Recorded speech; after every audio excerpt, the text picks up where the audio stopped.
If you guys are looking for a cheap and reliable way to gain your FIFA Ultimate Team coins over the Future Stars promo, then please look no further than FIFAcoin.com. Lots of great discounts. You can get up to 10% off. Also, an extra 5% when you use my code Martin, but you must click that link in the description. Hi guys, Martin88 here, and welcome back to another FIFA 23 video. And welcome back to another tactics video here on the channel. And today we're having a look at the 4-3-3 variations. Now, there's quite a few different variations of 4-3-3 on FIFA, and that's because it's a very well used formation in real life, to be honest, and lots of different variations and way of using it. And I think it's actually it's a bit of a default formation. And actually, when you log into Ultimate Team, you always start with 4-3-3, don't you? So I think it can get overlooked at times, the different variations of 4-3-3.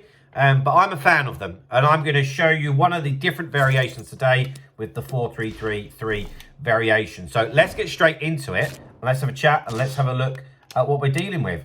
Okay, so tactics-wise, for me, this is a slightly more defensive version of 4-3-3 because you have two CDMs and a centre mid.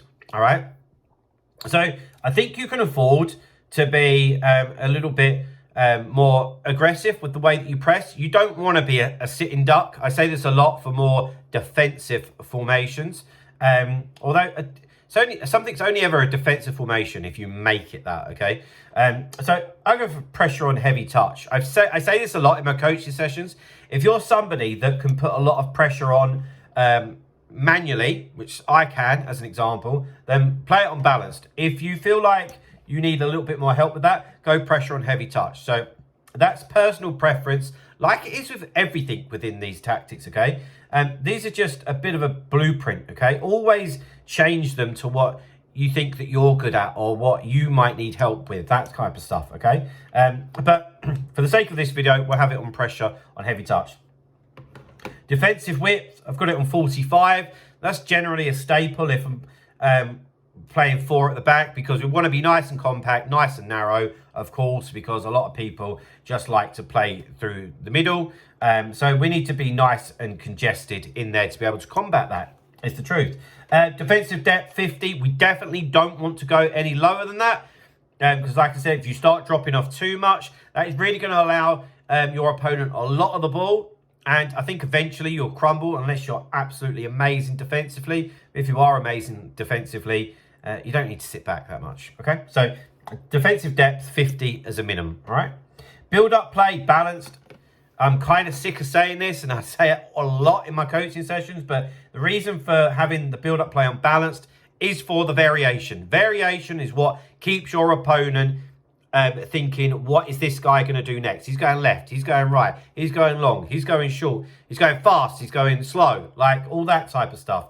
And just having the build-up play unbalanced allows you to do that, okay? And I think actually a lot of you, something I've experienced a lot when doing my online coaching is that a lot of people play too quickly, too fast, okay? So having your build-up play unbalanced might help you just slow it down just a little bit, okay? Chance creation, direct passing, it always will be, because it makes your players do the best runs, okay? Which, of course, gives you options. And the more options you have, the more variety you've got in the game, the more chance you've got of creating chances of scoring goals. Offensive width, 45. We have two out-and-out wingers. So we just bring them in ever so slightly so that they're not too isolated out on the wings. They're still providing us with amazing width, but we just want to bring them in ever so slightly, okay, guys? Players in the box have got on 6. It doesn't really... like this isn't that big a deal, in my opinion. You could have it on 5, 6, 7. I've got it on 6. It's not really that big a deal for me. Corners and free kicks is always personal preference. I just have it on 2. I don't want anybody to be forward, but equally I don't want to overcommit. So I just have it on 2. Right. Before we get into the player instructions, guys, obviously just wanted to remind you that I do offer online coaching as well as offline coaching. A lot of you have signed up for that recently. I'm really busy, so thank you to you guys that have got in contact with me. If you are somebody that does want to improve and you like the way that I explain things, then please get in touch with me, martinfifa88@gmail.com, and we will definitely be able to improve you and hopefully get you up the ranks, whether that be rivals or foot champs or just somebody that generally wants to improve at the game, all right? So get in touch. That will also be in the pinned comment, all right? Right, into the instructions. So 2 centre-backs, obviously, stay back while attacking. Now, full-backs, they are on stay back while attacking. And for me, the only time that you would change that is if you don't have width. We have plenty of width. You can see Ryan Kent and Walcott are the 2 wingers. So we have width in this formation. And it's important to always have some sort of width. Why? You've guessed it. Just for a bit of variation. Otherwise, it's so obvious that you're just going to go through the middle and your opponent can really start to predict that and you get predictable, which isn't a good thing. Yeah. Ideally, it's risky when you start to move your fullbacks forward because if the attack breaks down, you leave a gap and a good player will exploit that. Okay. So I have them on stay back while attacking. However, that doesn't mean that we don't get them involved in the attack.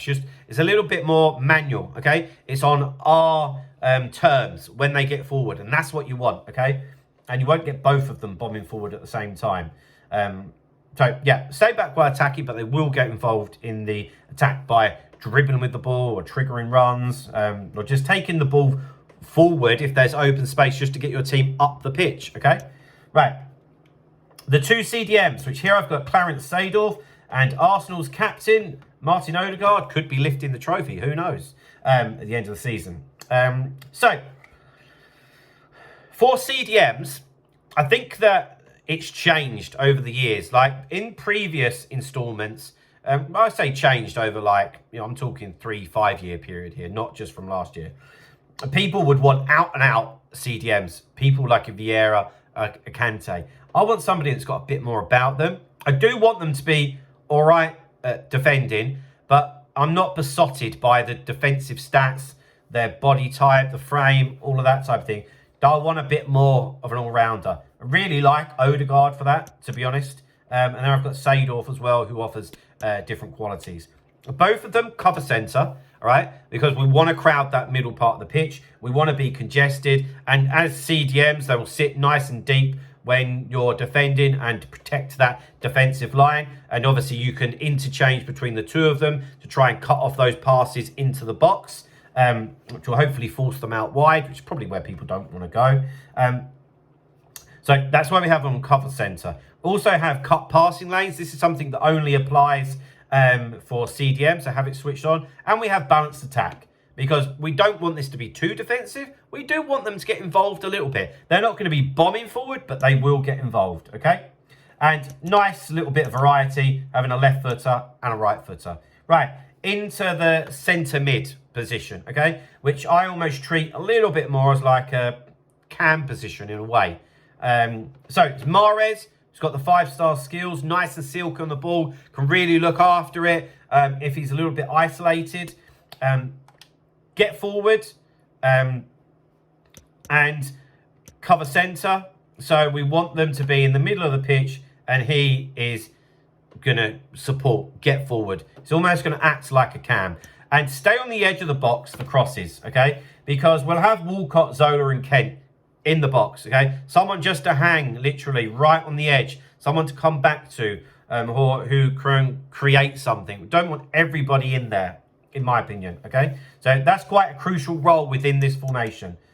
Up to the wings, we've got Walcott and Kent. Absolute speedsters, that's what you want. So we've got them on, come back on defence with the defensive support. That way, you've got 2 walls of 4, almost like a 4-4-2 in a way, with Mahrez hovering. So defensively, it's quite nice and solid. But then when we attack, we need them to get their backsides forward and get them forward fast. So it's get into the box for crosses and get in behind. And obviously, you want quick players for this. And as you can see, same for Ryan Kent on the other side. Then in the middle, where you just have the 1 striker, I always just leave it default, but stay forward. You want them where they're supposed to be. And then they're able to stick the ball in the back of the net, which is their job. So, guys, there we go. There is your 4-3-3-3 variation tactics. Hope that that helps some of you or you're intrigued by it. Of course, Like I said as well, if you want to get involved with the coaching, just email me, martinfifa88@gmail.com. But guys, please drop a like on the video, subscribe to the channel if you haven't already, and I'll see you guys tomorrow. See you later, guys. Bye-bye.